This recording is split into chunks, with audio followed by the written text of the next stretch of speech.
अस्सलाम वालेकुम। अगर आपका भी ट्यूसडे को टैक्स या एटीएक्स से पेपर है तो मैं आपको कुछ टिप्स देने वाला हूं जो आपकी टैक्स और एटीएक्स में बहुत हेल्प करेंगी।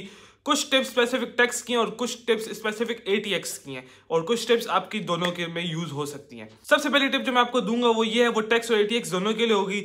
आपके टैक्स में जितने भी लॉज हैं, लाइक पर्सनल अलाउंस कैसे यूज होगा, आईएसटी कब कैलकुलेट होगा, सीजीटी क्या कंडीशन होगी तो तब सीजीटी कैलकुलेट होगा, वो अपने पास कुछ एक नोट्स बनाओ, उसमें लिखते जाओ। हाथ से लिखते हो तो वो भी अच्छा है, लेकिन आई विल सजेस्ट कि आप लोग वर्ड पर लिखो, माइक्रोसॉफ्ट वर्ड पर लिखो, ताकि आप लोग की टाइपिंग स्पीड पेपर के लिए थोड़ी सी तेज हो। जब आप वो बना लो तो उसका एक प्रिंट ले लेना या अपने पास मोबाइल में पीडीएफ रख लेना। पेपर में जाने से पहले ही पढ़ लेना और पेपर से पहले जितनी दफ़ा उसको रिवाइज कर सकते हो करते जाना। आप लोग के माइंड में वो चीज़ बैठ जाएगी और बहुत इजीली आप लोग पेपर में वो इंप्लीमेंट कर सकते हो। रेट्स वगैरह याद करने की कोई जरूरत नहीं, वो आपको टैक्स टेबल पेपर में गिवन होगी। सेकंड टिप जो मैं आपको दूंगा वो टैक्स के लिए होगी, F6 के बच्चों के लिए होगी। वो ये है कि आपको पता है 60 मार्क्स के आपके पास OTQs आने वाले हैं, मतलब MCQs, fill in the blanks वगैरह होंगी। तो इसमें आप ज्यादा तुक्के नहीं मार सकते क्योंकि मोस्टली फिगर्स वाले क्वेश्चंस होते हैं, मतलब आपको फिगर्स देखनी होती है, तो उसमें आप तुक्के मारोगे तो ₹1 भी ऊपर नीचे हुआ तो आपकी आंसर गलत हो जाएगा।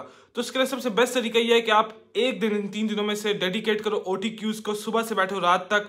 जितने भी MCQs, जितने भी फिल इन द ब्लैंक्स आपकी कैपलन और BPP दोनों में, आप दोनों को प्रैक्टिस करो एक दफ़ा दोनों किट्स को, और अच्छे से प्रैक्टिस करना, मतलब एक को खुद कैलकुलेट करना और ट्राई करना कि एक्सेल पे कैलकुलेशंस करो। कैलकुलेटर यूज़ ना करो, साथ लैपटॉप पे एक्सेल खोल लेना, उसमें कैलकुलेशन करना।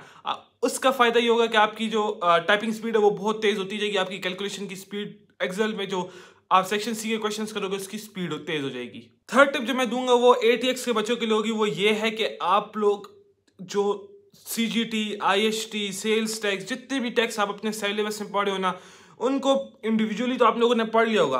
अब आप लोग पढ़ो कि आपस में एक दूसरे से कैसे लिंक होते हैं, मतलब CGT, IST आपस में इंटर रिलेटेड कैसे हैं। मतलब कोई चीज़ अगर बिकती है तो उस पर IST कैसे कैलकुलेट होगा, CGT कैसे कैलकुलेट होगा, आपस से मिला के कैसे सब कुछ होगा। क्योंकि मेरे पेपर में भी पहला जो क्वेश्चन था 50 मार्क्स का आई थिंक होता है ATX में, उसमें CGT और IST आपस से ब्लेंडेड फॉर्म में दिया हुआ था और दोनों को आपस में मिला के कैलकुलेट करना था। तो इस चीज़ को जरूर एक दफ़ा पढ़ लेना। फोर्थ टिप जो मैं आपको देने वाला हूँ, जो कि लास्ट टिप है मेरी, वो दोनों के लिए, टैक्स ATX वालों के लिए, कि आप पेपर में जिस क्वेश्चन का भी आंसर हो, चाहे वो MCQ हो या सेक्शन सी का क्वेश्चन हो, कुछ भी हो, मेक श्योर कि आप अच्छे से क्वेश्चन रीड करो कि उन्होंने मांगा हुआ क्या है। उन्होंने क्या इनकम टैक्स लाइबिलिटी मांगी हुई है, इनकम टैक्स पेबल मांगा हुआ है, क्या मांगा हुआ है। जब आप अच्छे से क्वेश्चन रीड करोगे तो आप अच्छे से कैलकुलेशन करोगे और अच्छे से मार्क्स लेके पास होगे। बाकी बेस्ट ऑफ लक।